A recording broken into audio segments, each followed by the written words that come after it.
श्रीलक्ष्मी श्रीमहालक्ष्मी क्षीरसागर कन्यका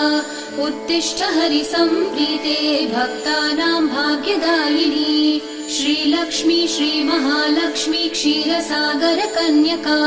उत्तिष्ठ हरिसम्प्रीते भक्तानां भाग्यदायिनी उत्तिष्ठोत्तिष्ठ श्रीलक्ष्मी विष्णुवक्षस्थलालये उत्तिष्ठ करुणापूर्णे लोकानां शुभदायिनी उत्तिष्ठोत्तिष्ठ श्रीलक्ष्मी विष्णुवक्षस्थलालये उत्तिष्ठ करुणापूर्णे लोकानां शुभदायिनी श्रीपद्ममध्यवसिते वरपद्मनेत्रे श्रीपद्महस्तचिरपूजित पद्मपादे श्रीपद्मजातजननी शुभपद्मवक्त्रे